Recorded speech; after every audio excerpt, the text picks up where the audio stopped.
હવે 234મું વાક્ય, પરિસહ પ્રત્યેક પ્રકારે સહન કરવું. પરિસહ પ્રત્યેક પ્રકારે સહન કરવું. પરિસહ એટલે ઉપસર્ગ, અનુકૂળ કે પ્રતિકૂળ. મુનિઓ માટે 22 પરિસયો કહ્યા છે. તેમ ગ્રસ્તને તો અનેક પરિસહો છે. મુનિઓને તો 22, પણ ગ્રસ્તને તો એના કરતો અનેક ગણા.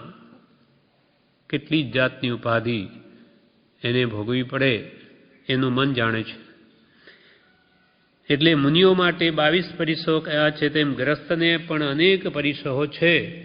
તેને સમભાવે સહન કરવા પ્રયત્ન કરું.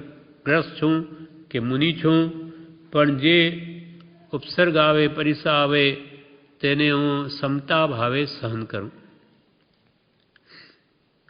કૃપાલદેવ વચનામૃતમાં આના વિશે કહે છે, સુદ્રઢ સ્વભાવથી આત્માર્થનું પ્રયત્ન કરવું, આત્મકલ્યાણ પ્રાપ્ત થવાના ઘણું કરીને વારંવાર પ્રબળ પરિસહો આવવાનો સ્વભાવ છે.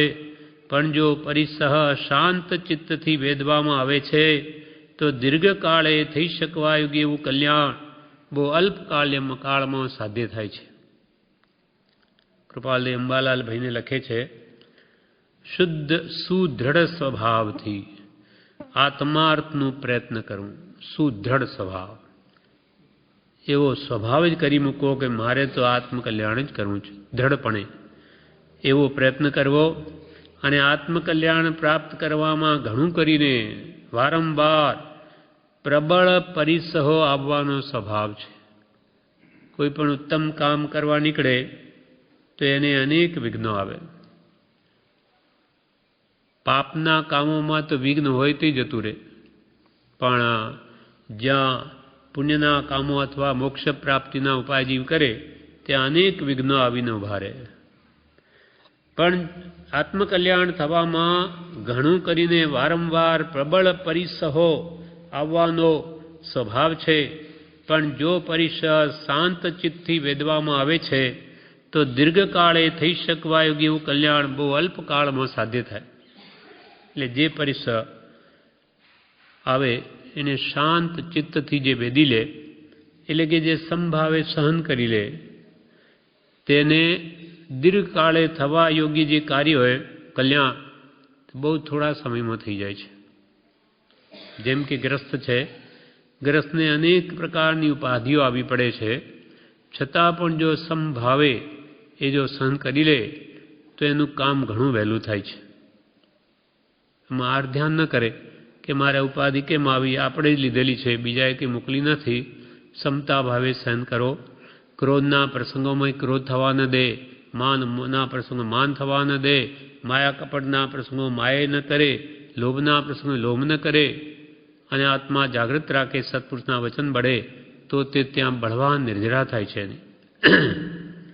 જેમ કૃપાલદેવે પોતા માટે લખ્યું, જેમ જેમ તે હડસે લીએ તેમ વધે ન ઘટે કરંચ રે, ધન્ય રે દિવસ આહો. જેમ જેમ તે હડસેલીએ, જેમ જેમ એ પરિગ્રહને હડસેલીએ તેમ તેમ વધે, તેમ તેમ ઉપાધિ વધે. જેમ જેમ તે હડસેલીએ તેમ વધે, પણ ન ઘટે એક રંચ.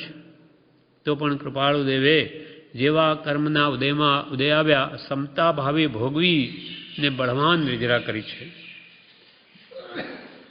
એમ પણ જો પરિસહ શાંત ચિત્તથી વેદવામાં આવે છે તો દીર્ઘકાળે થઈ શકવા યોગ્ય એવું કલ્યાણ, ઘણા લાંબા કાળે જે કલ્યાણ થવાનું હોય તે કલ્યાણ બહુ અલ્પકાળમાં સાધ્ય થાય છે. તમે સૌ, અંબાલાલભાઈને કૃપાલદેવ લખે તે આપણા માટે જ છે કે તમે બધા મુમુક્ષો, તમે સૌ એવા શુદ્ધ આચરણથી વર્તજો કે વિષમ દ્રષ્ટિએ જોનાર માણસોમાંથી ઘણાને પોતાની તે દ્રષ્ટિનો કાળ જતાં પશ્ચાતાપ કરવાનો વખત આવે. અંબાલાલભાઈને લખે છે, તમે બધા મુમુક્ષો એવું વર્તન શુદ્ધ રાખજો કે જે તમારી આજે નિંદા કરે છે તે માણસોને જ પશ્ચાતાપ કરવાનો વખત આવે કે હો આવા નિયમિત જીવો રાત દિવસ કેટલો પુરુષાર્થ કરે એની આપણે નિંદા કરી, બહુ મોટી ભૂલ થઈ. એવો એને જ પશ્ચાતાપનો સમય આવે એવી રીતે તમારું વર્તન રાખજો. તમે સૌ એવા શુદ્ધ આચરણથી વર્તજો કે વિષમ દ્રષ્ટિએ જોનાર માણસોમાંથી ઘણાને પોતાની તે દ્રષ્ટિનો કાળ જતાં પશ્ચાતાપ કરવાનો વખત આવે. એને જ ખ્યાલ આવે કે આપણે આવા શાંત આરાધક પુરુષોની નિંદા કરીએ છીએ, આપણે એ કરી બહુ ખોટું કર્યું, આપણી ભૂલ છે, એવો પશ્ચાતાપ કરવાનો વખત આવે એવું તમારું વર્તન રાખજો. પણ તમે જે કંઈ પણ પરિસાવે તે સમતા ભાવે સહન કરજો, જેથી બળવાન કર્મોની નિર્જરા થશે. હવે મુનિઓને 22 પરિસર મુનિઓને 22 પરિસર શાસ્ત્રોમાં કયા. તે 22 પરિસરો ઉપર 22 કથાઓ આપવામાં આવી છે શાસ્ત્રોમાં કે જેથી એ વાત સમજાય. ઉત્તરાધ્યયન સૂત્રમાં એ બધી કથાઓ છે. આ ભગવાન મહાવીર સ્વામીનું ઉપદેશેલું અંતિમ સૂત્ર, દીક્ષા અને ભગવાન મોક્ષે પધારવાના છે. 48 કલાક સુધી ભગવાન લગાતાર બોલ્યા રાત દિવસ, કેમ કે એમને સમય હવે ઓછો છે અને જે કર્મો ખપાવવાના છે તે પૂરા કરવા માટે લગાતાર કન્ટિન્યુઅસ ઉપદેશ જારી રાખ્યો. તેમાં ઉત્તરાધીન સૂત્ર બની ગયું અને એમાં વિશેષ દ્રષ્ટાંતોથી ભગવંતે ઉપદેશ આપ્યો છે. તેમાં 22 કથાઓ આ મુનિઓના 22 પરિસરો ઉપર છે. તેમાં પહેલી કથા ક્ષુધા પરિસહ. મુનિને ભૂખ લાગે, મળે નહીં, 42 દોષરહિત આહાર, તો એ પરિસહ માનીને એને સમતાએ સહન કરવો. ક્ષુધા પરિસહ ઉપર હસ્તિભૂતની કથા છે. હસ્તિભૂત એક વ્યક્તિનું નામ છે. એટલે ઉજ્જૈની નગરીમાં હસ્તિમિત્ર નામનો એક શેઠ હતો અને તેના પુત્રનું નામ હસ્તિભૂત હતું. બંને જણે દીક્ષા લીધી. વિહાર કરતાં કરતાં એ જંગલમાં આવ્યા. ત્યાં પિતાને કાંટો વાગ્યો, ચાલવાને અસમર્થ. તેથી બીજા સાધુ બોલ્યા કે તમને વારા પરથી અમે ઉપાડીને ચાલીશું. એવો કાંટો વાગ્યો, ચલાય નહીં. બીજા સાધુઓ સાથે હતા કે તમને અમે ઉપાડી વારા પરથી એક એક ઉપાડશે ને આપણે આ જંગલ પસાર કરીએ.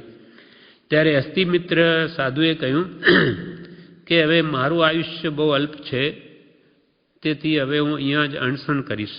તમે જાઓ, હું અણસણ લઈ લઈશ. તમે બધા જાઓ, કારણ મારા માટે એ રહેવાથી બધા સાધુઓ દુઃખી થશે આ જંગલમાં. બધા ગયા. પછી હસ્તિમિત્ર સાધુએ અણસણ લીધું. તેમના પુત્રને પણ સમજાવીને સાથે લીધો બીજા સાધુએ કે ભાઈ તું ચાલ. પણ રસ્તામાં સાધુઓને છેતરી તે પિતા પાસે પાછો આવ્યો. સાધુઓને છેતરીને પાછળ રહી પિતાનો મોહ તે પાછો આવી ગયો. પણ ત્યારે પિતા તો કાળ ધર્મ પામી ગયા હતા. પિતાએ તો દેહ છોડી લીધેલો. છતાં મોહને લીધે તેને સમજાયું નહીં કે મારા પિતા મરણ પામ્યા છે. ત્યાં જંગલમાં તેને અત્યંત ભૂખ લાગી, ક્ષુધા લાગી. છતાં પણ તેને ફળ વગેરે ખાવાની ઈચ્છા કરી નહીં કે ભાઈ અહીંયા ફળો બહુ છે, એ ખાઈ લઉં તો હું જીવું. પણ નહીં, મુનિને સચિત ભોજન છે એટલે લઈ ન શકે. એટલે ફળો જોવા છતાં પણ તેની ઈચ્છા કરી નહીં, પણ ક્ષુધા પરિષદ ધૈર્યપણે સહન કર્યો. તેમ સર્વે ક્ષુધા પરિષદ જીતવાનો અભ્યાસ કરવો યોગ્ય છે, કેમ કે મુનિનો એ ધર્મ છે. ક્ષુધા ભૂખ ગમે એટલી લાગે પણ શુદ્ધ આહાર જળ ન હોય તો મુનિ લે નહીં, ભલે દેહ ત્યાગ કરે. પછી બીજો પરિસર છે તૃષા પરિસર. તરસ લાગ્યો ગમે તેવી, તે પણ સચિત જલ પી નહીં શકે. તેના ઉપર ધનશર્મા સાધુની કથા છે. ઉજ્જૈન નામની નગરીમાં ધનમિત્ર વણિક અને તેના પુત્ર ધનશર્માએ એકદા ગુરુનો ઉપદેશ સાંભળી વૈરાગ્ય પામી દીક્ષા લીધી. પિતા પુત્રે બે જણે ઉનાળામાં વિહાર કરતા રસ્તામાં મધ્યાહન સમયે ભયંકર ગરમીના કારણથી તૃષા લાગી. પાસે પાણી નહીં હોવાથી તાળવું સુકાવા લાગ્યું. તેના પિતાએ પુત્ર પ્રત્યેના મોહથી પુત્રને એમ કહ્યું કે સામે નદી છે, તેમાં જઈને પાણી પી લે, પછી ગુરુ આગળ પ્રાયશ્ચિત લઈ લેજે. પિતાએ જાણ્યું કે મારા શરમને લીધે આ પાણી નહીં પીવે, એટલે પોતે આગળ જતા રહ્યા. પછી પુત્ર નદી પાસે આવ્યો. વિચાર્યું, આ નદીનું પાણી અકલ્પ્ય છતાં હું કેમ પીવું? આ બધી જીવ રાશિ એમાં ઢગલા ભરેલી છે અને આવો તો ભગવાને કહ્યું નથી પીવાનું, એટલે આ હું કેમ પીવું?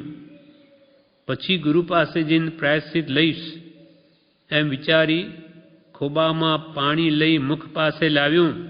તેટલામાં તો ફરી વિચાર આવ્યો કે ભગવાનની વાણી જાણતા છતાં આ જીવોને હું કેમ પાન કરું, આ જીવોને હું કેમ પી જાઉં? ભગવાને તો ના પાડી છે.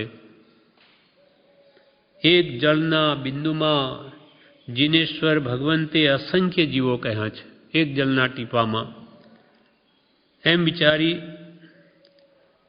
જાણતા છતાં આ જીવોને હું કેમ પાન કરું?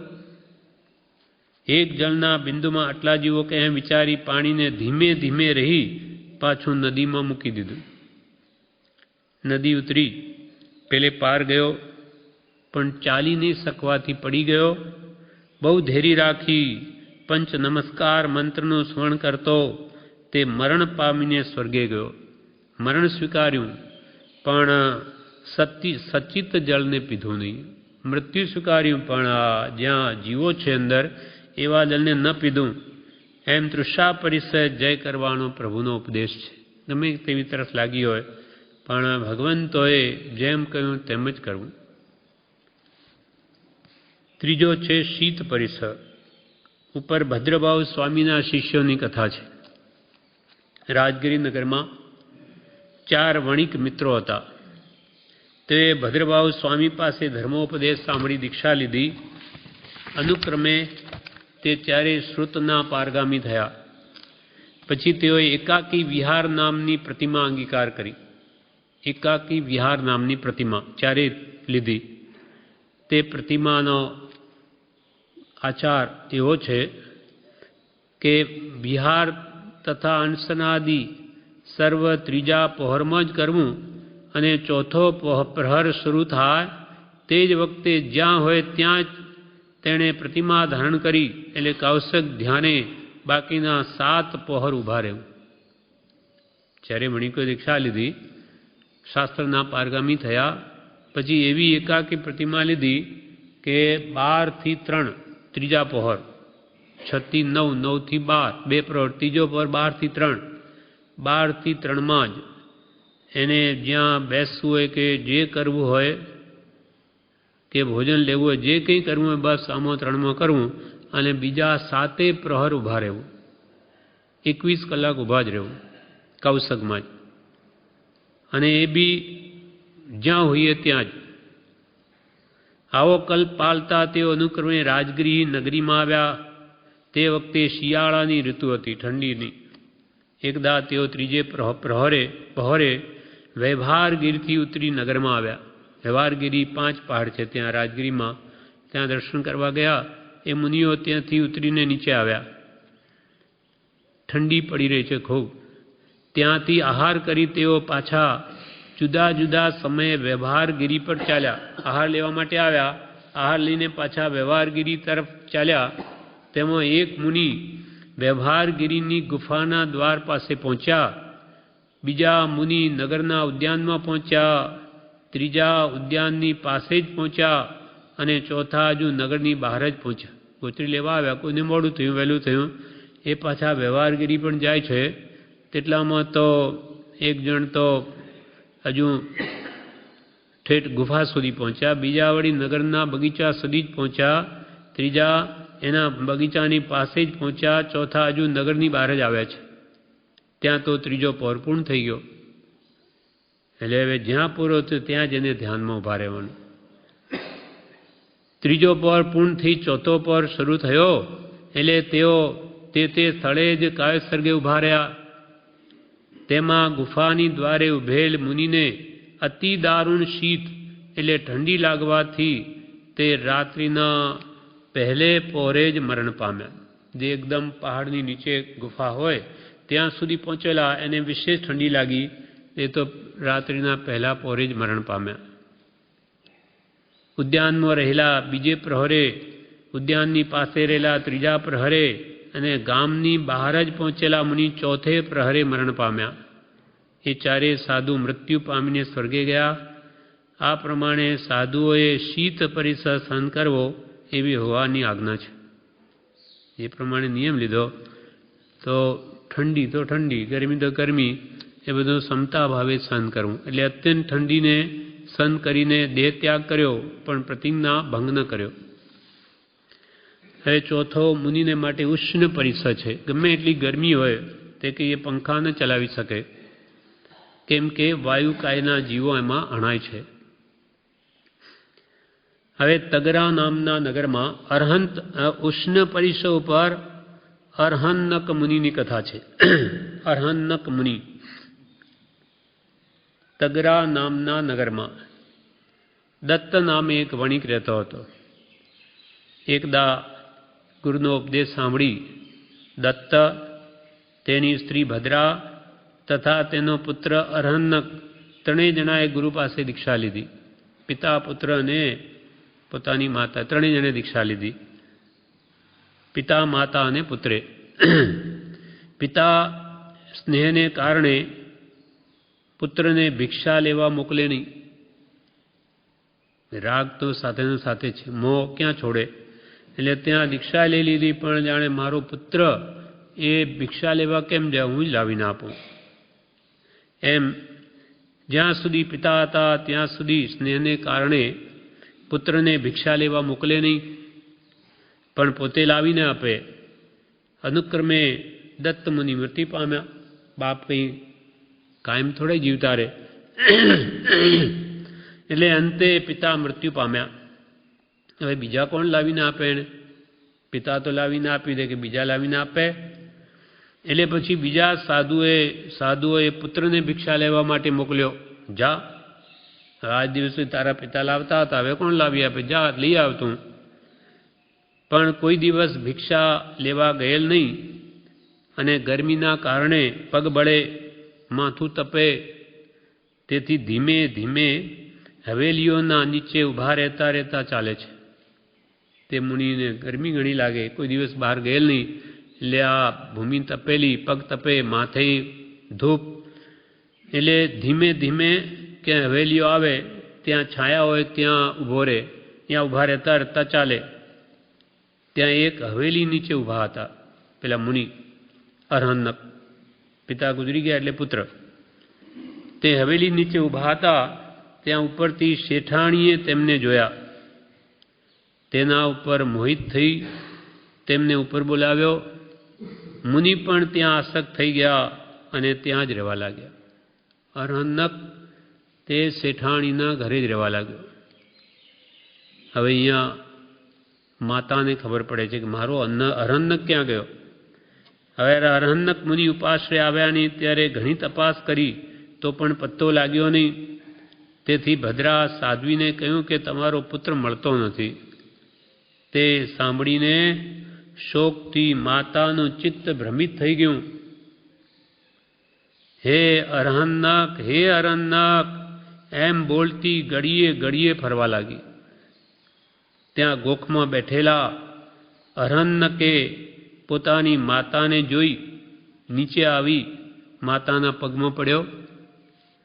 હે માતા, કુલમાં અંગાર જેવો હું અરહન્નક આ રહ્યો. કુલમાં અંગારા જેવો આ અરહન્નક તમારો આ રહ્યો. માતા સ્વસ્થ થઈને બોલી, હે વત્સ, આટલા દિવસ ક્યાં હતો? અરહન્નકે પોતાનો સર્વ વૃત્તાંત કહ્યો. તે સાંભળીને માતાએ કહ્યું, હે પુત્ર, તું ફરીથી ચારિત્ર ગ્રહણ કર. તું ભ્રષ્ટ થયો, ચારિત્ર પાછું ગ્રહણ કર. ત્યારે તે અરહન્નક બોલ્યો, માતા, હું ચારિત્ર પાળવાને અસમર્થ છું, પણ તમે આજ્ઞા આપો તો હું અનશન ગ્રહણ કરું. ચારિત્ર તો મારાથી નહીં પડાય, તમે કહો તો અણસન લઈ લો. ત્યારે માતા બોલી, તે સાંભળીને માતા હર્ષ પામેલી ભદ્રા સાધ્વી બોલી, હે વત્સ, તારે તેમ કરવું પણ સારું છે, પરંતુ આ અનંત ભવમાં ભ્રમણ કરાવવાનું કારણ એવું વ્રત ભાંગીને જીવવું તે સારું નથી. તું વ્રત ભાંગી ચારિત્રથી ભ્રષ્ટ થઈ અને આવા કામ કરે એના કરતો તો તું ભલે અણસન લઈ લે, એ સારું છે. તે સાંભળી ગુરુ પાસે જઈ સર્વ સાવધ્ય પચખાણ કરી, સર્વ જીવોને ખમાવી, દોષોની નિંદા ગરહા કરી, અર્યંતાનીના 4 શરણ ગ્રહણ કરી, નગરની બહાર સૂર્યના કિરણોથી તપેલી શિલા પર પાદોપગમન અનશન કર્યું. ધર્મ ધ્યાન વડે દારૂણ ઉષ્ણ પરિસરને સહન કરી પંચ નમસ્કાર મંત્રનું ધ્યાન કરતા મૃત્યુ પામી તે સ્વર્ગે સિધાવ્યા. ઉષ્ણતા ધગધગતી શિલા પર સૂઈ ગયા એટલે મૃત્યુ સ્વીકાર્યું. એટલે ઉષ્ણ પરિસર એટલી ઉષ્ણતા પણ સહન કરી અને ચારિત્રથી ભ્રષ્ટ રહેલા દોષનું પ્રાયશ્ચિત કર્યું. આ પ્રમાણે મુનિઓએ ઉષ્ણ પરિસર પણ સહન કરવા. હવે દંશ મસક પરિસર ઉપર શ્રવણ ભદ્ર મુનિની કથા. મચ્છર બહુ કરડે તો એ ક્ષમતા ભાવે સહન કરવા. જેમ પરમ કૃપાળુદેવ ઉત્તર સંડામાં રહેલા 1 મહિનો, જ્યાં હમણાં મંદિર બંધાયેલું ત્યાં કંઈ જ નહોતું, એક મકાન હતું, એમાં રહેલા. રાત્રે ગાથાઓ બોલતા જાય અને બેઠા હોય. મચ્છરો ચારે બાજુ એમના શરીર પર બેઠા હોય. મોતીલાલ એમની સેવામાં હતા. એ રાત્રે ઉઠે ત્યારે જુએ કૃપાલદેવ પર મચ્છરો બહુ છે, એટલે એમને ધોતી ઓઢાડે અને સૂઈ જાય. પાછા આવીને જુએ કે ધોતી તો ક્યાંય પડ્યો હોય અને પાછા મચ્છરો જ બેઠા હોય. કૃપાલદેવને તો આ દેહ છે કે નહીં તેનું ભાન નથી અને ગાથાઓની ધૂનમાં જ આખી રાત કાઢતા. 1 મહિનો ત્યાં આવી રીતે રહેલા. એવી રીતે દંશ મસક પરિસર ઉપર શ્રવણ ભદ્ર મુનિની કથા. ચંપા નગરીમાં જીત શત્રુ નામે રાજા રહેતો હતો. તેના પુત્ર શ્રવણ ભદ્રે ધર્મઘોષ ગુરુ પાસે ધર્મ સાંભળી વૈરાગ્ય પામીને દીક્ષા લીધી. શ્રવણ ભદ્ર એ ધર્મઘોષ ગુરુ પાસે ધર્મ સાંભળી વૈરાગ્ય પામીને દીક્ષા લીધી ને શ્રુત સાગરના પારગામી થયા.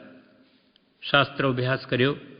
એકાકી વિહાર નામની પ્રતિમા અંગીકાર કરી. શરદ ઋતુમાં મોટી અટવીને વિશે રાત્રિએ પ્રતિમા ધારણ કરીને ઉભા રહ્યા. ઠંડીની સિઝનમાં રાત્રે આત્મધ્યાનમાં કવચસર્ગમાં જ ઉભા રહ્યા. તીક્ષ્ણ મુખવાળા હજારો ડાંસો તેમના શરીરે વળગ્યા અને લોહી પીવા લાગ્યા.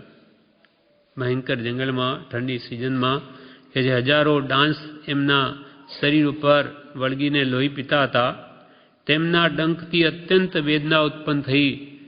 ત્યારે મુનિ વિચારવા લાગ્યા કે નરકમાં પરાધીનપણે ઘણીવાર આ જીવે વેદના સહન કરી છે.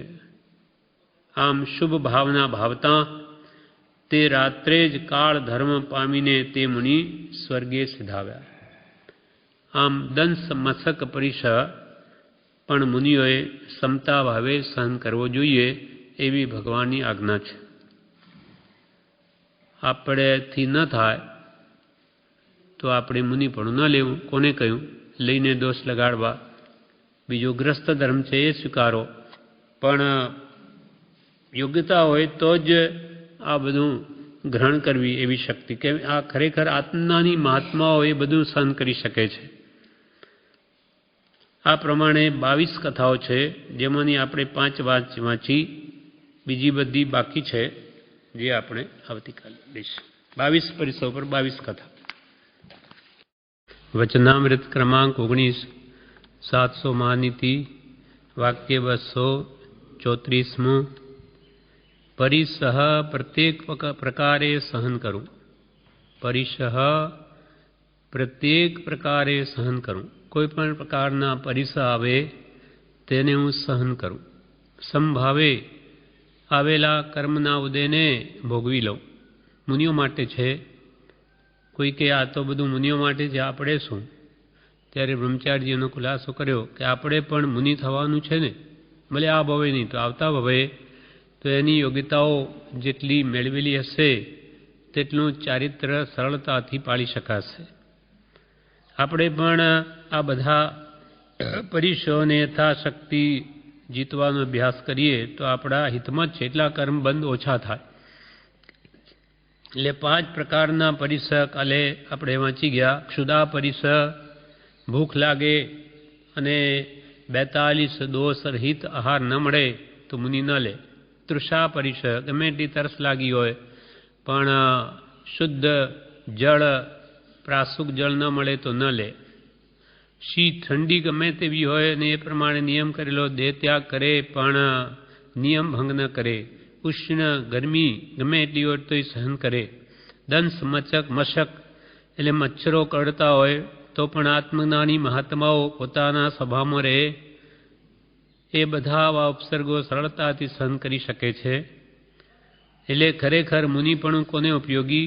કે જેને આત્મજ્ઞાન થયું છે અથવા આત્મજ્ઞાનીના આશ્રય મુનિ ધર્મ અંગીકાર કરવામાં આવે તો તે કાર્યકારી થાય છે. હવે 6 પરિસર તે અચેલ પરિસર ઉપર સોમદત્ત ઋષિની કથા છે.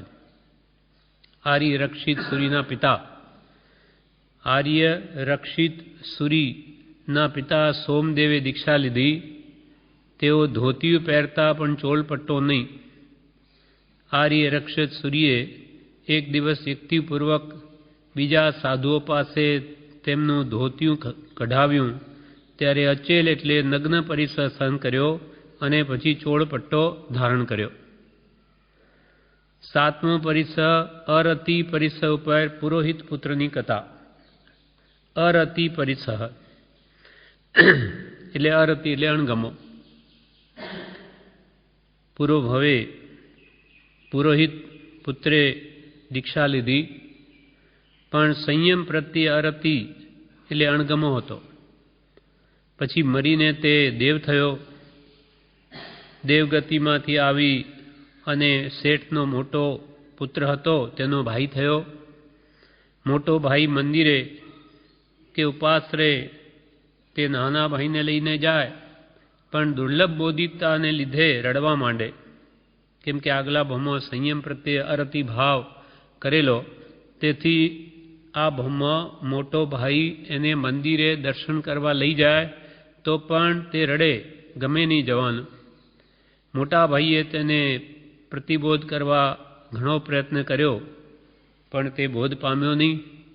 પછી મોટા ભાઈએ વૈરાગ્ય પામી ગુરુ પાસે દીક્ષા લીધી, ચારિત્ર પાડી દેવલોકે ગયો. નાના ભાઈને પ્રતિબોધ કરવા માટે તેને શરીરમાં વ્યાધિ ઉત્પન્ન કરી.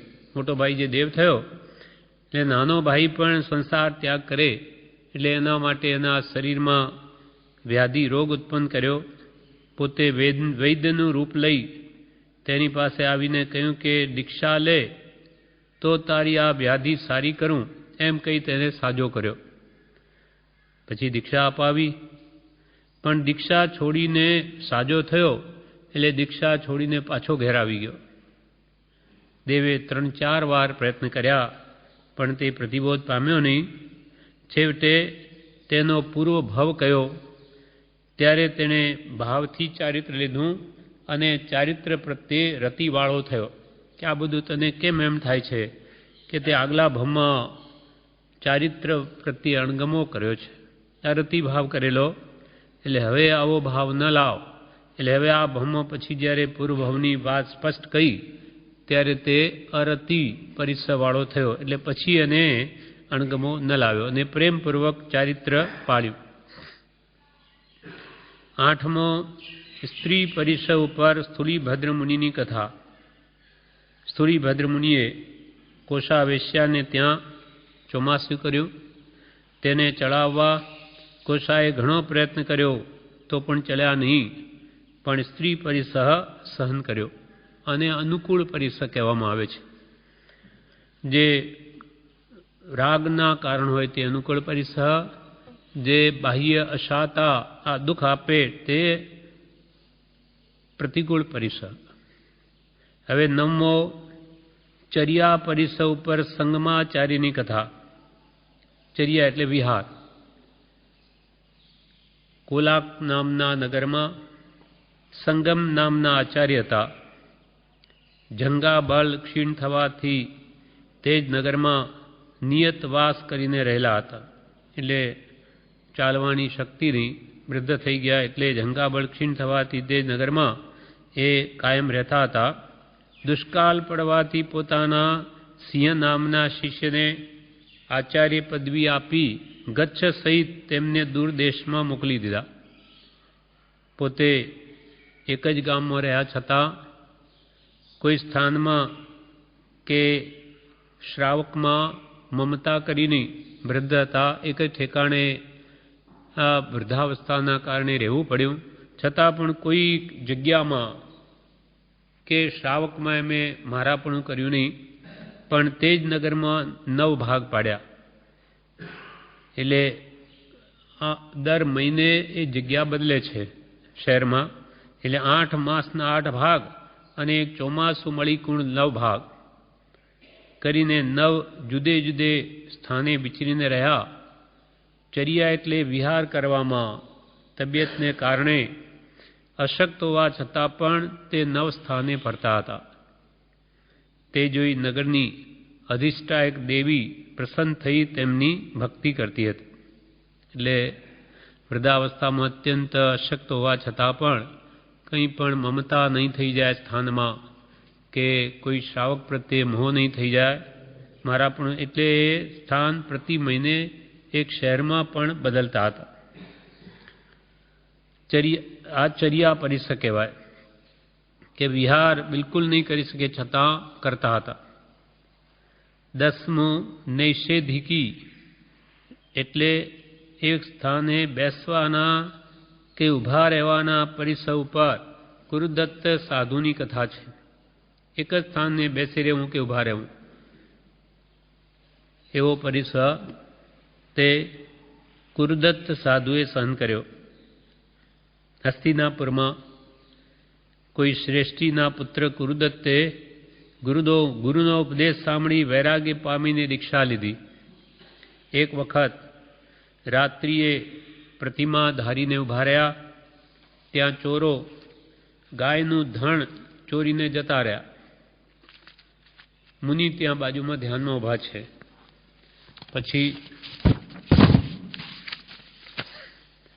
પછી ગાયોને શોધનારા આવ્યા. તેઓએ મુનિને આવીને પૂછ્યું કે હે મુનિ, આ ગાયોને લઈને ચોરો કયે માર્ગે ગયા? એ મુનિ તો એના ધ્યાનમાં હોય કે ધ્યાન રાખે ક્યાં ચોરો આવે, ક્યાં કોણ લઈ ગયું. તે સાંભળી મુનિ કી બોલ્યા નહીં. ત્યારે મુનિના માથા ઉપર માટીની પાળ કરી અંદર ધગધગતા અંગારા ભરીને ચાલ્યા ગયા. મુનિએ તે સમતા ભાવે ઉપસર સહન કર્યો, પણ ત્યાંથી ખસ્યા નહીં. તે નૈષેધિકી પરિસર સહન કર્યો અને સમાધિપૂર્વક દેહ ત્યાગ કરી સ્વર્ગે ગયા. 11મો શય્યા પરિસહ ઉપર સોમદત્ત અને સોમદેવ મુનિની કથા. કૌશાંબી નગરીમાં યજ્ઞદત્ત નામના બ્રાહ્મણને 2 પુત્રો હતા. તેમણે સોમભૂતિ નામના ગુરુ પાસે દીક્ષા લીધી. બંને બહુશ્રુત થયા. બંને ભાઈઓ બહુશ્રુત એટલે શાસ્ત્રોના પારગામી થયા. બંને ભાઈઓ વિહાર કરતા ઉજ્જૈની નગરી આવ્યા. તેમના માતા પિતા પહેલેથી જ ત્યાં આવીને રહ્યા હતા. એટલે તેમને ત્યાં તે વહોરવા ગયા. તે દેશની રીતિ પ્રમાણે અનેક ઔષધના મિશ્રણથી મદિરા જેવો પદાર્થ બનાવેલો હતો. તે અજાણતા પ્રાસુક જળ જાણીને ગ્રહણ કર્યો. તે પીવાથી મુનિઓ ભ્રમિત થયા.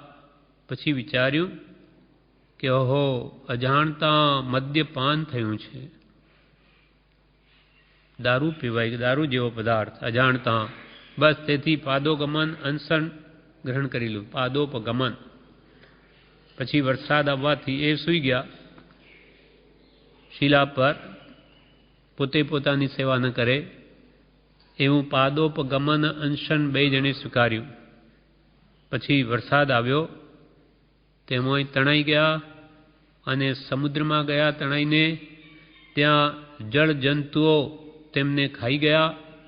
એમ શૈયા ઉપસર સહન કરી સ્વર્ગે ગયા. એટલે બંને મુનિઓએ શૈયા પરિસરનો જય કર્યો.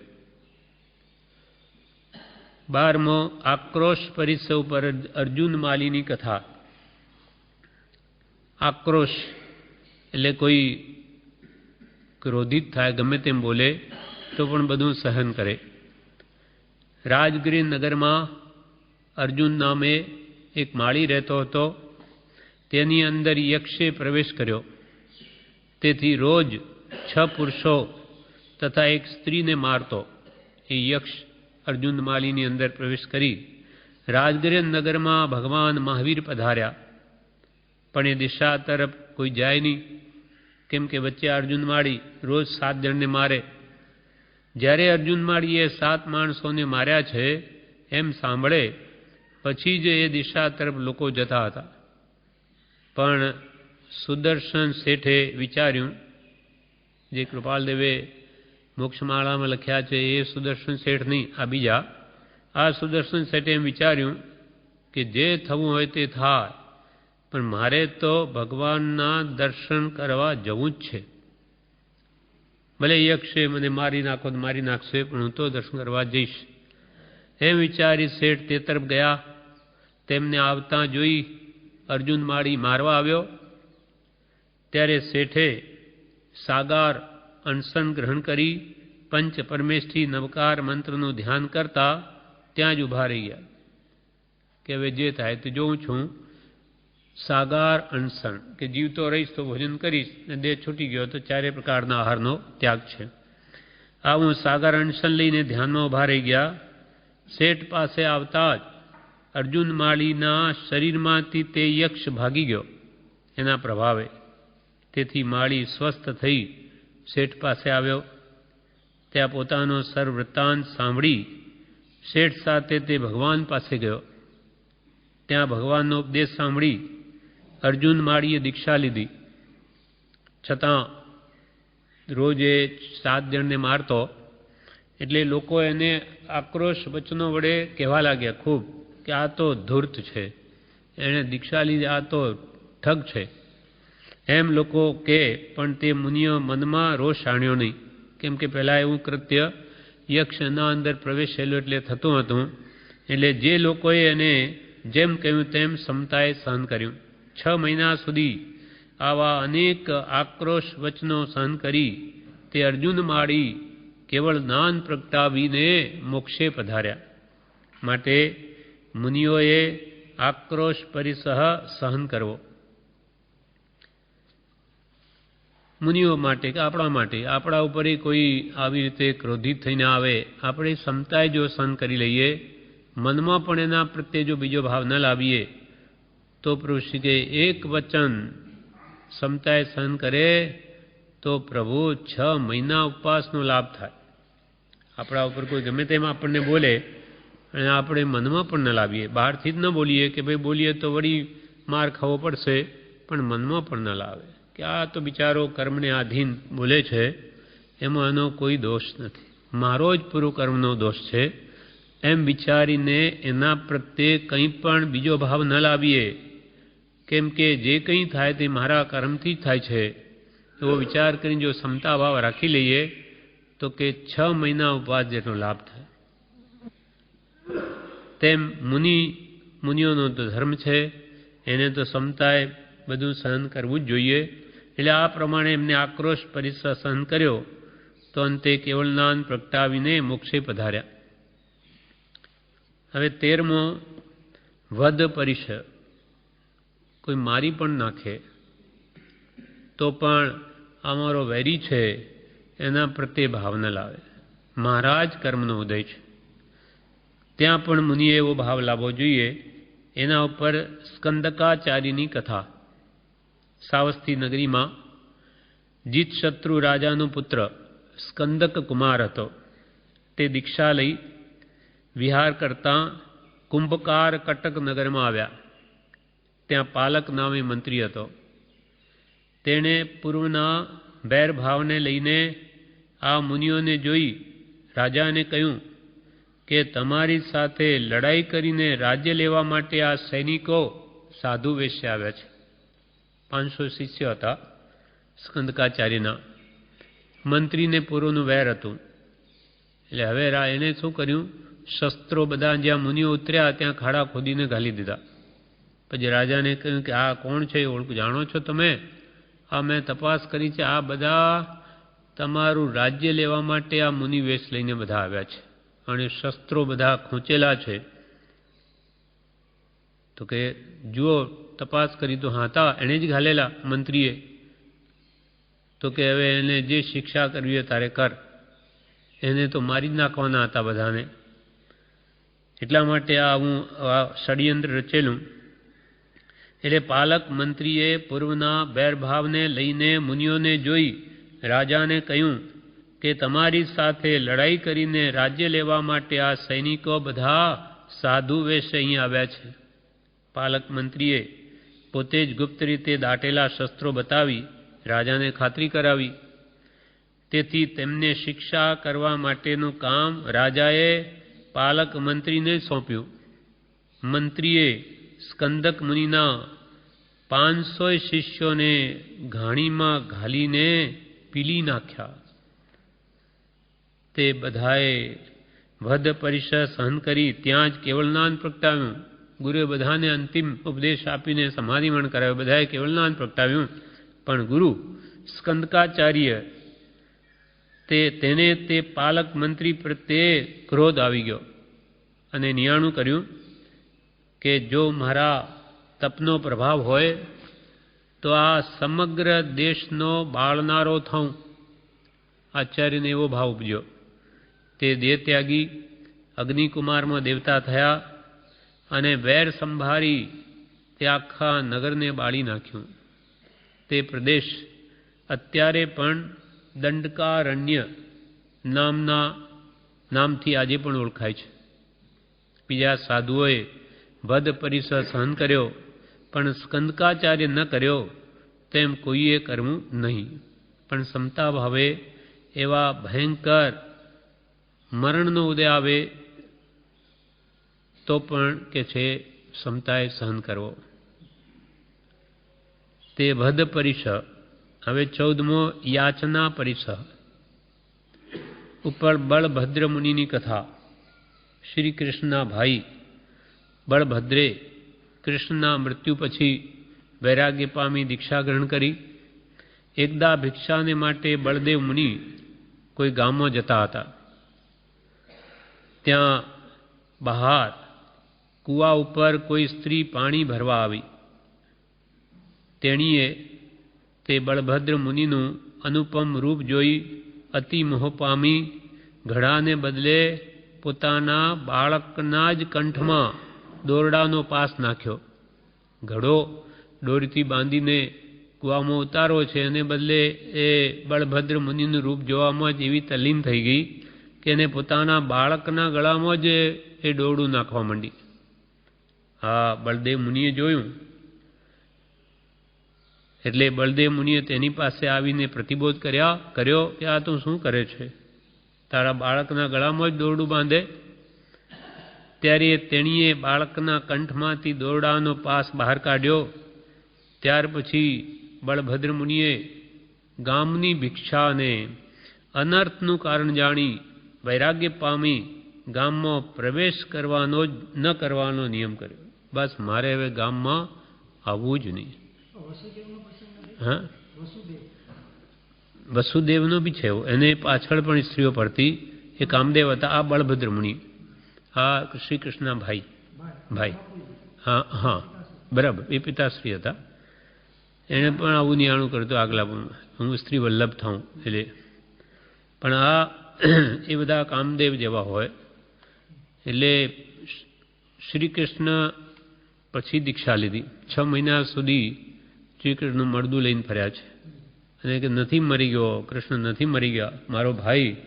પછી એ દેવતા બધી અનેક રીતે પથ્થર ઉપર અનાજ ઉગાડે તો ઉગે નહીં. તો કે કેમ નહીં ઉગે? કે આ તમારો ભાઈ જીવતો થાય તો કે અહીંયા ઉગે. એટલે ઘણી મુશ્કેલી જ્યારે થઈ ગયું ત્યાર પછી વૈરાગ પામી દીક્ષા લીધી. અને હવે મારે આ શહેરમાં જ રહેવું નથી કે મારું રૂપ જો બીજાને આવી રીતે દુઃખનું કારણ થતું હોય તો મારે આવી ભિક્ષા જ ન જોઈએ. હું જંગલમાં રહીશ, જે મળશે તે જ ખાઈશ. ત્યાર પછી મુનિએ વનમાં જ રહેવા માંડ્યું. વનમાં ઘાસ કે કાષ્ઠ લેવા આવનાર લોકો પાસેથી કાંઈ પણ આહાર મળે તે જ લઈને પોતાનો નિર્વાહ કરતા. લાકડા ફાડવા આવે, ઘાસ લેવા આવે, એવા કોઈ પણ ખેડૂતો પાસેથી જે ભોજન મળે તો લઈ લેતા, બાકી ગામમાં પ્રવેશ જ નહીં. ત્યાં પછી પેલું હરણ, એક હરણ એમના પ્રત્યે એટલી ભક્તિ કરતું કે રોજે કંઈ એવો આહારનો જોગ હોય તો એ એમને ખેંચી લાવે ત્યાં, કે ત્યાં છે જોગ. એટલે એકવાર લાકડા ફાડનારો તેને અડધું લાકડું મોટી ડાળી કાપી નાખી છે, પણ ભૂખ લાગી, સમય તો નીચે આવ્યો. એ જમતો ત્યારે એટલામાં એ હરણ બળદેવ મુનિને ત્યાં લઈ આવ્યું. એટલે બળદેવ મુનિ આહાર લે છે, પેલો કઠિયારો આપે છે અને ઊભો ઊભો પેલો હરણ ભાવના કરે છે કે હા ધન્ય છે આ મહાત્માને, ધન્ય છે આ દાનવીરને કે આવા મહાત્માને દાન આપે. મારો એવો કાળ ક્યારે આવશે ત્યારે હું બી આવા મહાત્માને દાન આપીશ. એ ભાવ કરી જેટલામાં પેલું ડાળું અડધું કપાયેલું એ મોટું પડ્યું ત્રણેયની ઉપર, કે ત્રણેયના એક સાથે મૃત્યુ થઈ ગયું. અને ત્રણેય પાંચમાં દેવલોકમાં ઉત્પન્ન થયા. એટલે પૂજામાં કહેવાય કર્ણ કરાવણ ને અનુમોદન સરીખો ફળ નિપજાય. આખા જૈન ધર્મનો આધાર ભાવ ઉપર છે.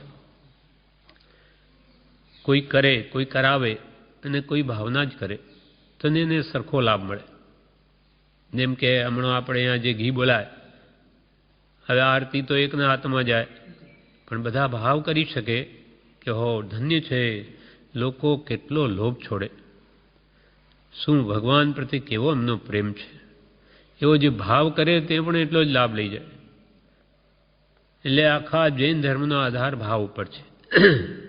અહીંયા ભક્તિમાં આપણે આવીએ છીએ તે ભાવ લાવવા જ, કેમ કે ઘરે એવા ભાવો નથી આવતા, ઘરને ભક્તિમાં ફરક પડે.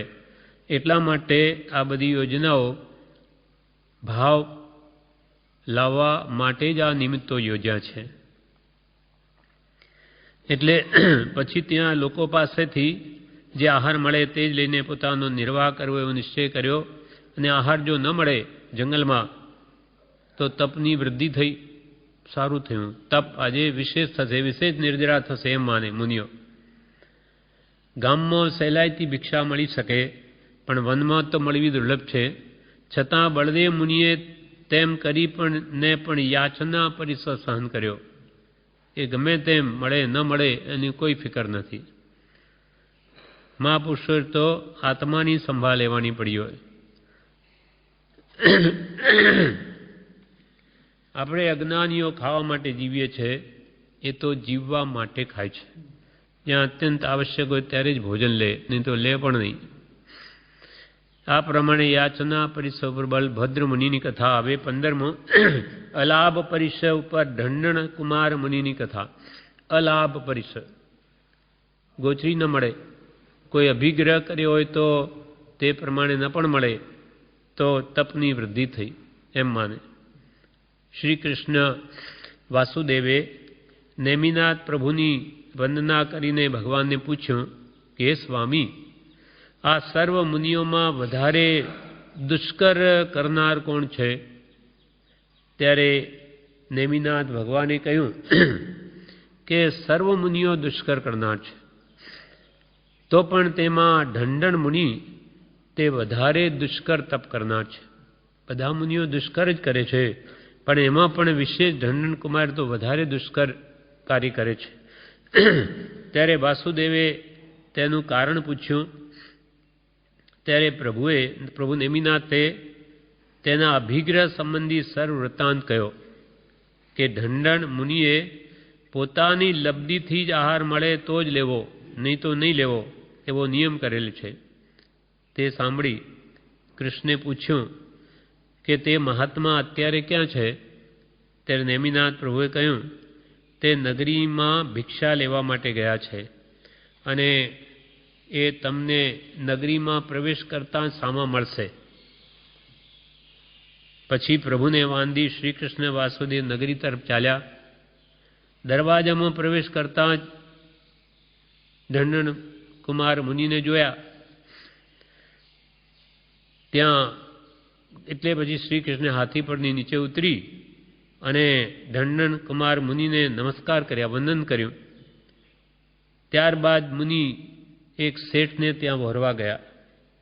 ત્યાં શેઠે શ્રી કૃષ્ણ જેવા રાજા પણ જેને નમસ્કાર કરે તે જોઈને આ મુનિને પૂજનીય મહાત્મા જાણી અને એમ ધારીને એક મોદક વરાવ્યો.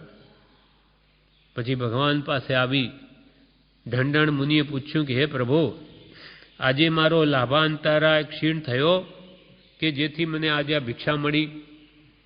ત્યારે નેમિનાથ પ્રભુ બોલ્યા કે વાસુદેવે તમને નમસ્કાર કર્યા તેથી આ ભિક્ષા મળી છે. કે હો, રાજા જેવા એને નમે તો આ સાધુ કહેવાય, એટલે તમને શ્રી કૃષ્ણના કારણે તમને આપ્યું છે. ત્યારે મુનિ બોલ્યા કે પરની લબ્ધિથી મળેલ આહાર મારે કલ્પે નહીં. એમ વિચારી નગરની બહાર જઈ મોદકને પરઠવા લાગ્યા. મુનિઓ કંઈ બીજાને આપી ન શકે, એનો ચૂરો કરીને ધૂળમાં મેળવી નાખવું પડે, જ્યાં જીવજંતુ ન હોય ત્યાં પરઠતા શ્રી ધન્વન મુનિ શુક્લ ધ્યાન વડે સર્વ કર્મ દળને ચૂરી નાખીને કેવળ જ્ઞાન પામ્યા. લાડવાને દળતા દળતા બધા કર્મોને ચૂરી નાખ્યા પશ્ચાતાપ કરતા. જેમ એ મુનિએ અલાપ પરિસ 6 મહિના સુધી સહન કર્યો, તેમ બીજા મુનિએ પણ અલાપ પરિસનો જય કરવો, એમ ભગવાનનો ઉપદેશ છે. 16મો રોગ પરિસ. રોગ પરિસ ઉપર કાળ વૈશેષિક મુનિની કથા. મથુરા નગરમાં જીત શત્રુ નામે રાજા હતો. તેણે કાળા નામની વેશ્યાને પોતાના અંતઃપુરમાં રાખી હતી. તેને એ વેશ્યાને કાળ વૈશિક નામે પુત્ર તથા એક પુત્રી થઈ. એક દિવસ યુવાવસ્થામાં આવેલ કુમારે રાત્રિમાં એક શિયાળનો અવાજ સાંભળી સેવકોને કહ્યું, આ અવાજ કોનો છે? શિયાળ ખીખી કરે તે આ વેશ્યાના પુત્રને એ ગમે. એટલે કે આ કોનો અવાજ? તો કે શિયાળનો. તેઓએ કહ્યું કે શિયાળનો અવાજ છે. ત્યારે કુમારે કહ્યું, તેને બાંધીને લાવો અહીંયા. એટલે શિયાળને બાંધી લાવ્યા સેવકો. પછી કુમાર શિયાળને મારવા લાગ્યો. જેમ જેમ મારે, એને થપ્પડ કે એવું કંઈ મારે એટલે પેલો ખીખી કરે, તે સાંભળી કુમાર હર્ષ પામે. એમ કરતાં કરતાં બિચારું શિયાળ અકામ નિર્જરાથી મૃત્યુ પામ્યું અને વ્યંતર થયો શિયાળનો જીવ. અને સમય વીત્યે કાળ વૈશિક કુમારે વૈરાગી પામી દીક્ષા લીધી. તેમને મુદ્રશૈલ નામના નગરમાં હરસનો રોગ થયો. આ કાળ વૈશિક કુમારને હરસનો રોગ થયો. તેને વ્યાધિથી અત્યંત પીડા પામતા છતાં ઔષધની મનથી પણ ઈચ્છા નહીં કરી કે મને આ હર્ષ વ્યાધિ થયો કે મને ઔષધ લઉં. નહીં, મનથી પણ નહીં જોઈએ. ઔષધ ન કરવાનો અભિગ્રહ લીધો. તે જ નગરમાં પોતાની બહેન રાજાની રાણી હતી. તેને ભાઈના અભિગ્રહની જાણ હોવાથી આહારમાં જ ઔષધ મિશ્રણ કરીને આપી દીધું કે આમ તો એ દવા લેશે નહીં. એટલે ભાઈ પ્રત્યેના પ્રેમને લઈને તેને ભોજનમાં જ દવા આપી દીધી હર્ષની. તે આહાર કરવાથી તેમના હર્ષનો વ્યાધિ શાંત થયો, હર્ષના વ્યાધિ મટ્યો. તે જાણી મુનિને થયું કે આહારના અર્થી એવા મેં ઉપયોગ નહીં રાખવાથી હર્ષના જંતુઓ નાશ પામી ગયા. આ બધા આ હર્ષના જીવો મરી ગયા. મેં ઉપયોગ નહીં રાખ્યો, મને દવા આપી દીધી, તેથી મારા અભિગ્રહનો ભંગ થયો. હવે મારે આહાર જ કરવો નથી. એમ વિચારી નગરની બહાર પર્વત પર પાદોપગમન અનશન ગ્રહણ કર્યું. રાજાએ તેમના ઉપસર્ગ નિવારવા માટે સેવકો મૂક્યા. આ અવસરે પેલો શિયાળનો જીવ જે વ્યંતર થયેલો છે તે મુનિને જોઈ પૂર્વભવનું વેર સંભારી ઉપસર્ગ કરવા લાગ્યો. જ્યારે રાજસેવકો ન હોય ત્યારે તે ખી ખી શબ્દ કરતો તે વ્યંતર શિયાળનું રૂપ કરી બચ્ચાઓ સહિત મુનિને ખાવા લાગ્યો. એમ 15 દિવસ સુધી વ્યંતરનો ઉપસર્ગ સહન કરી કેવળ જ્ઞાન પામી મોક્ષે પધાર્યા. આ રીતે બીજા મુનિઓએ પણ રોગ પરિસહનો જય કરવો. એટલે મહાપુરુષોએ કહ્યું, કોઈ પણ પાપ કરતા ધ્યાન રાખો. બંધ સમય ચિત્ત ચેતીએ ઉદેશો સંતાપ. પાપ કરતા ધ્યાન રાખો, નહીં તો એના ફળો ભોગવવા જ પડશે અને પછી રડતાય નહીં છૂટે. પહેલાં એ શિયાળના બચ્ચાને મારી મારીને ખીખી કરે એનો એને આનંદ આવતો, તો હવે એ શિયાળે વ્યંતર થઈને એને જે 15 દિવસ સુધી ખાધો. માટે મહાપુરુષો કે કોઈ પણ પાપ કરો માં, એથી ડરો. પાપ કરતા કોઈ પણ ક્રિયા વાંજણી નથી. જેવા કર્મ કરીશું એના ફળ નિશ્ચય ભોગવા જ પડશે. કેમ કે ત્રીજું પદ કરતા છે ને ચોથું પદ આત્મા ભોગતા છે. હવે 17મો તૃણ પરિષદ ઉપર ભદ્ર ઋષિની કથા. સાવસ્તી નગરીના રાજા જીતશત્રુને ભદ્ર નામે પુત્ર હતો. ગુરુ પાસે જૈન ધર્મ સાંભળી વૈરાગ્ય પામી દીક્ષા લઈને બહુશ્રુત થયા, શાસ્ત્રાભ્યાસી થયા. એકાકી વિહાર પ્રતિમા ધારીને વિચરતા તે મુનિ વિરુદ્ધ રાજ્યમાં ગયા. ત્યાંના રાજપુરુષોએ પકડીને પૂછ્યું કે તું કોણ છે? કોણે ચર તરીકે તને અહીંયા મોકલ્યો છે? બાતમીદાર તરીકે તને આ વેશ પહેરાવીને કોણે મોકલ્યો? બોલ. મુનિને કહે. સત્ય કહે. તો પણ મુનિ તો પ્રતિમાધારી હોવાથી કાંઈ પણ જવાબ આપ્યો નહીં. ત્યારે રાજસેવકોએ તેના શરીરમાં શસ્ત્ર વડે ઘા કરી તેને તીક્ષ્ણ અણીવાળા દર્ભોથી ઘાસના પૂળાથી મજબૂત બાંધીને ચાલ્યા ગયા. શરીરમાંથી રુધિર નીકળવા માંડ્યું, તો પણ મનમાં દુર્ધ્યાન કર્યા વિના તે ક્ષમા નિધિએ વેદના સહન કરી. તેમ બીજાઓએ પણ તૃણ પરિષદનો જય કરવો.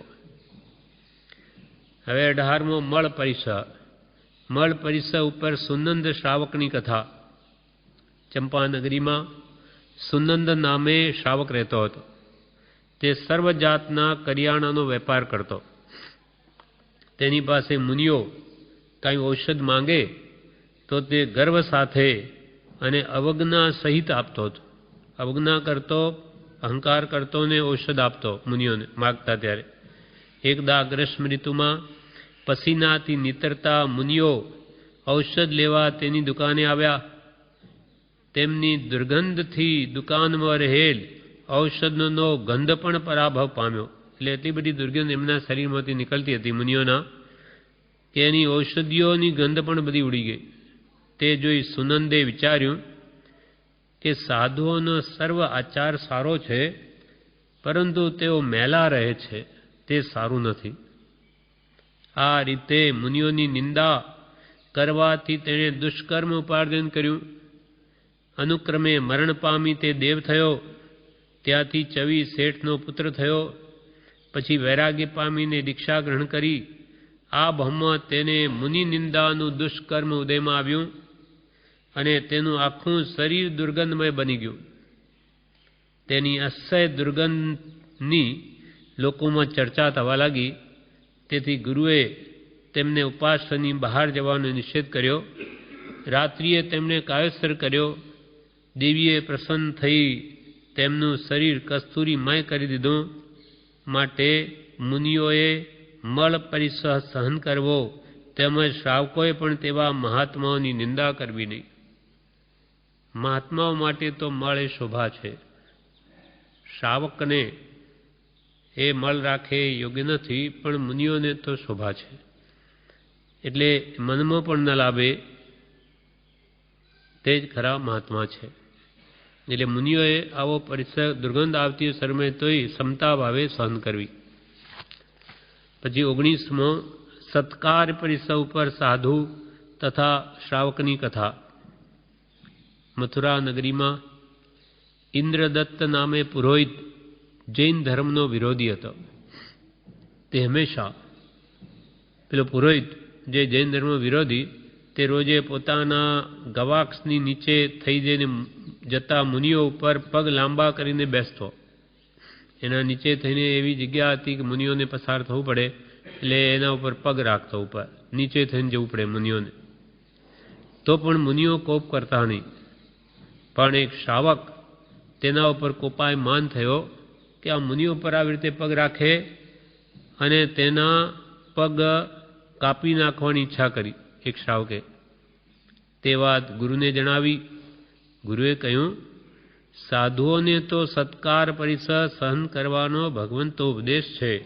એમને કોઈ આવું અપમાન કરે, સત્કાર ન કરે, કંઈ નહીં, એમને તો સહન કરવાનો જ ભગવાનનો ઉપદેશ છે.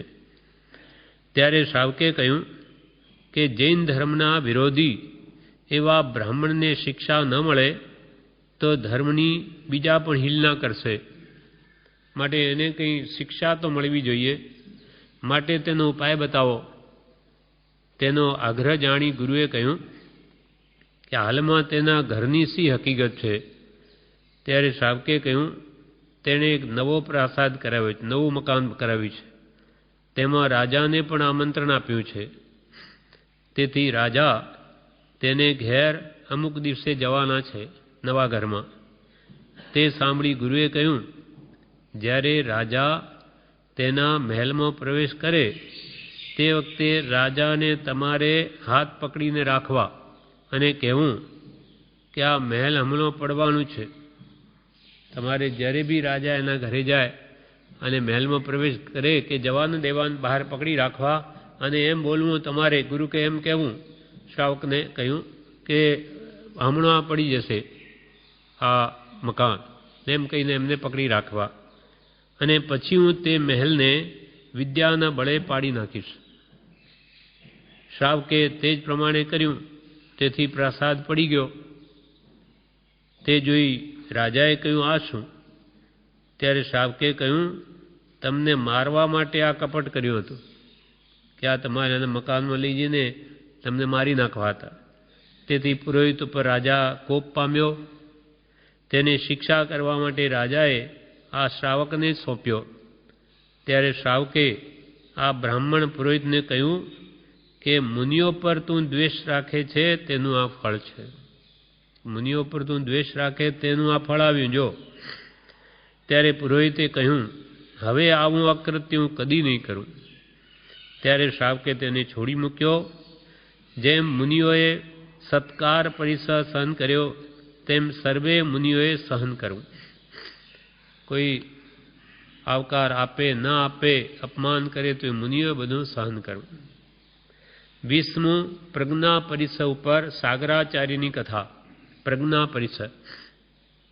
ઉજ્જૈન નગરીમાં કાલકાચાર્ય સદા ઉગ્ર વિહારી તથા બહુ શ્રુત હતા.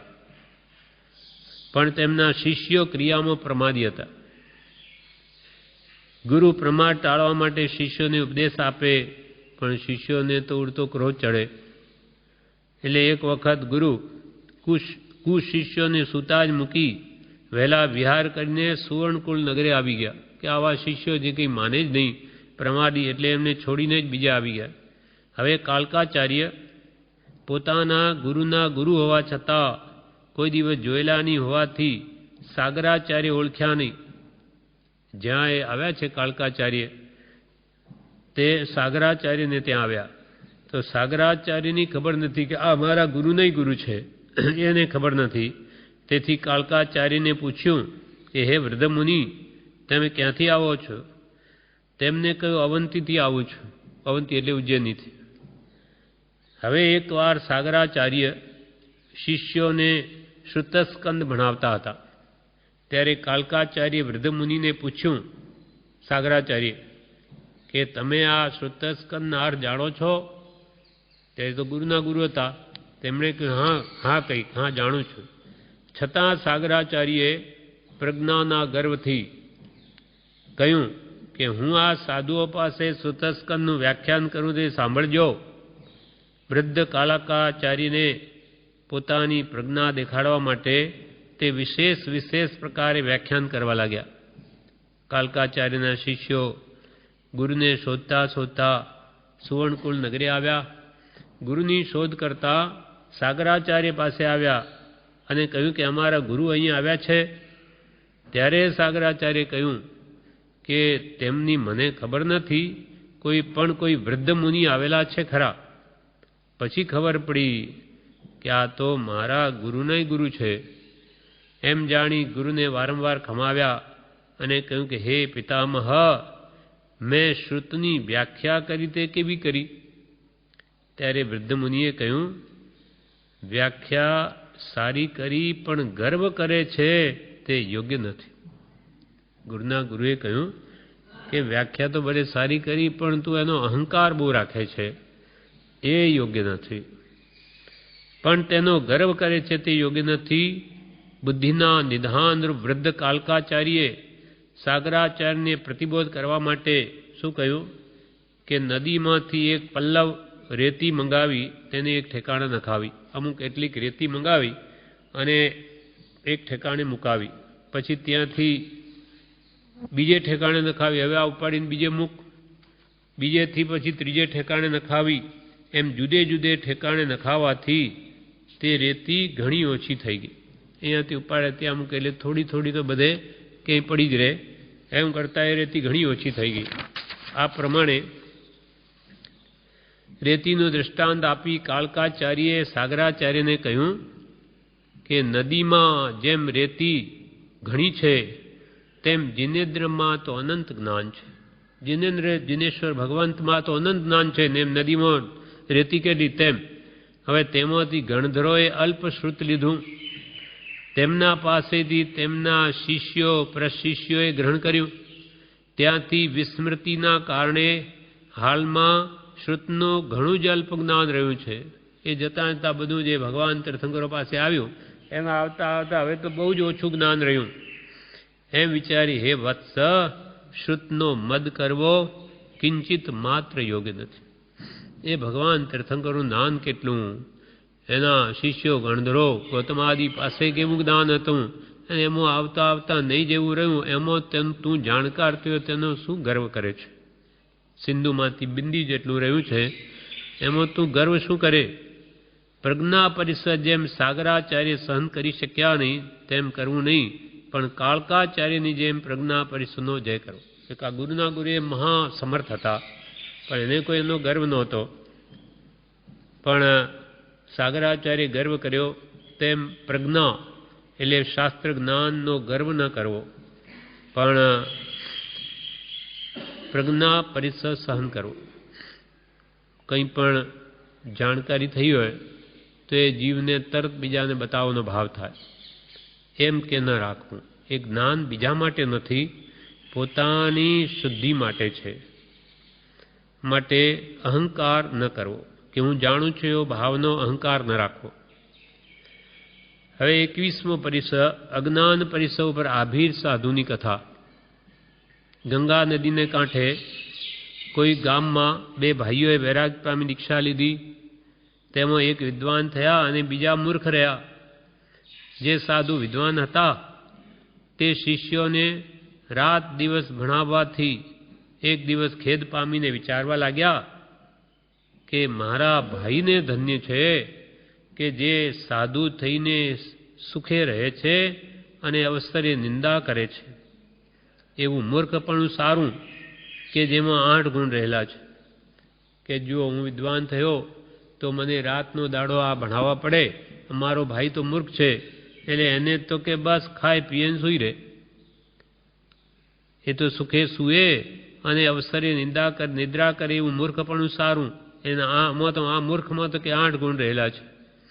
એક તો કે નિશ્ચિંતપણું મૂર્ખમાં, બીજો ઘણો આહાર, ત્રીજું નિર્લજ્જપણું, ચોથું રાત્રિ દિવસ સૂવાનું, પાંચમું કાર્ય અકાર્યના વિચાર રહિતપણું, છઠ્ઠું માન તથા અપમાનમાં સમાનપણું, સાતમું પ્રાય કરીને રોગ રહિતપણું, તથા 8મું દૃઢ શરીર એ 8 ગુણ હોવાથી મૂર્ખની જિંદગી સુખી છે એવો વિચાર આવ્યો. આવા અશુભ વિચારથી નાના વર્ણીય કર્મનો બંધ કર્યો. અહીંથી દેહ છોડી સ્વર્ગે ગયા. ત્યાંથી ચવી આભીરનો પુત્ર થયો ભરવાડને ત્યાં. આ ભમો વૈરાગ્ય પામી દીક્ષા લીધી. પછી ઉત્તરાધ્યનના યોગ વહન કરતા ચોથા અસંખ્યાધ્યનનો પ્રથમ ઉદ્દેશ્યો કર્યો. ત્યારે તે આભીર સાધુને પૂર્વે બાંધેલો જ્ઞાનાવરણીય કર્મનો ઉદય થયો. તેથી એક પદ પણ આવડ્યું નહીં. પહેલા મૂર્ખના ગુણ ઉચ્ચાર્યા, એના કરતાં મૂર્ખ સારો. તો હવે આ સ્થિતિ પોતાની થઈ. ત્યારે ગુરુએ કહ્યું કે પ્રયત્ન કરતા છતાં પણ તને આવડતું નથી, માટે અભ્યાસ ચાલે ત્યાં સુધી તારે આંબિલ તપ કરવું. ગુરુની આજ્ઞા માથે ચઢાવી આંબિલ તપ કરવા લાગ્યા અને મનમાં ખેદ પામ્યા વિના 12 વર્ષ સુધી આંબિલ તપ કરી તે અધ્યયન પૂરું કર્યું. 12 વર્ષ સુધી એક અધ્યયન શીખતા 12 વર્ષ લાગ્યા. નાનાવર્ણીય કર્મનો ક્ષય થવાથી બીજું શ્રુત પણ ભણ્યા અને અંતે કેવલનાન પામીને મોક્ષે પધાર્યા. આભીર મુનિએ પુરુષાર્થ કરી અજ્ઞાન પરિશ્રમનો જય કર્યો, તેમ બીજાએ પણ જય કરવો જોઈએ. હવે 22મો છેલ્લો અંતમ પરિશ્ર છે દર્શન પરિશ્ર ઉપર આર્ય આષાઢા સુધીની કથા. વત્સ ભૂમિને વિશે આર્ય આષાઢ નામના આચાર્ય રહેતા હતા. તેમના શિષ્યોનો મોટો પરિવાર હતો.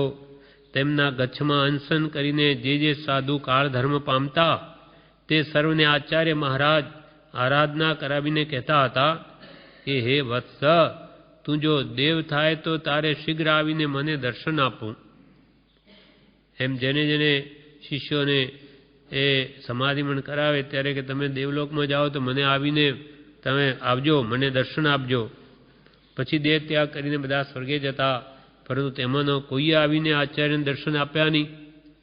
તેથી આચાર્યને પરલોકના વિષયમાં જ શંકા થવા લાગી કે આ દેવલોક પરલોક બધા છે કે નહીં. છેવટે એક શિષ્ય જે આચાર્યનો પરમ ભક્ત હતો, તેના સમાધિમણ સમયે પણ ગુરુએ આરાધના કરાવીને કહ્યું, હે વત્સ, તું તો સ્વર્ગમાં જાય ત્યારે અવશ્ય આવજે અને મને દર્શન આપજે, પ્રમાદ કરીશ નહીં. પછી તે મરણ પામી સ્વર્ગે ગયો. પણ સ્વર્ગની વિચિત્ર રચના અને નાટક વગેરે જોવામાં વ્યગ્ર થવાથી તે પણ આવ્યો નહીં. ત્યાં તો એક મહિના જ કેટલા સેંકડો વર્ષો સુધી નાટક ચાલે,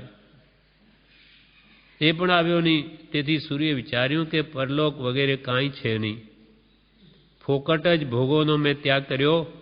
એમ વિચારી મિથ્યાત્વ પામીને ગચ્છનો ત્યાગ કરી સાધુના વેશ થઈ નીકળી પડ્યો. પેલા ભક્ત શિષ્યને કેટલાક દિવસ પછી ખ્યાલ આવ્યો કે ગુરુના પ્રેમને લીધે તો હું અહીંયા સ્વર્ગમાં આવ્યો છું. ઉપયોગ દેતા ગુરુને તો મિથ્યાત્વ પામેલા જોયા, એને તો મિથ્યાત્વ ચારિત્ર ધર્મી છોડી દો. તેથી તેમને પ્રતિબોધ કરવા માટે કોઈ ગામના સીમાડામાં દેવે નાટક વિકોર્યું. તે નાટક જોવામાં ગુરુને 6 મહિના વીતી ગયા, તો પણ ક્ષુધા તૃષાની વેદના થઈ નહીં. બતાવવા એવું નાટક દેવતાએ વિકર્યું કે મુનિ ત્યાં આ ગુરુ બધું એ છોડી નીકળ્યા છે, ત્યાં 6 મહિના સુધી નાટક જ જોયું. ત્યાં ન તો તૃષા કે ન ક્ષુધા એ જોવામાં પોતે આવા તલ્લીન થઈ ગયા. અને પછી 6 માસને અંતે દેવે નાટક સંહરી લીધું અને સૂર્યને પ્રતિબોધ કરવા અનેક ઉપાયો કર્યા. દેવે રાજાનું રૂપ વિકોર્યું અને દેવ માયાથી 2 પુત્રને દાગીના સહિત વિકોરવીને મોકલ્યા એ મુનિ પાસે, દાગીનાઓથી ભરેલા 2 પુત્રોને. તે જોઈ સૂર્યે વિચાર્યું કે હું ઘરે જઈશ તો દાગીના જોઈશે, તેથી તેમને મારીને પણ દાગીના લઈ લીધા. આ તો બધી દેવ માયા હતી, પણ મારે હવે ધન જોઈશે એટલે એમને મારીને લઈ લીધા. પછી રાજા બનેલ દેવે મુનિને વહરવા માટે ઘણો આગ્રહ કર્યો. દેવે રાજા બનીને કે ભાઈ મહારાજ અમારે વહરવા આવો, પણ સૂર્ય ના પાડે, કેમ કે પેલા દાગીના લીધેલા છે. એટલે સૂર્ય ના પાડે કે મારે આહાર નહીં જોઈએ. તેમ છતાં રાજાએ તેમની ઝોલી ખેંચી તો તેમાંથી દાગીના નીકળ્યા. તે જોઈ રાજા બોલ્યો, અરે આ તો મારા પુત્રોના જ દાગીણા છે, તે જ મારા પુત્રોને મારી નાખ્યા છે. અરે દુષ્ટ, તું હવે જીવતો સી રીતે જઈ શકીશ? રાજાના આવા વચનો સાંભળી સૂર્ય વિચાર્યું કે આ મારા પાપનું ફળ તો મને અહીં જ મળ્યું.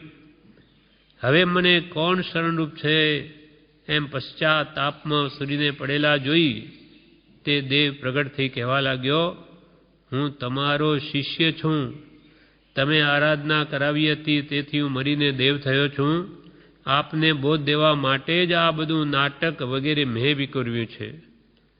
દેવો સુખમાં મગ્ન થયેલા હોવાથી ખાસ પ્રયોજન વિના મનુષ્યલોકમાં આવતા નથી. આટલું બધું ત્યાં સુખ હોય ત્યાં ભયંકર દુર્ગંધમય એવા માનવ લોકમાં દેવો આવતા નથી.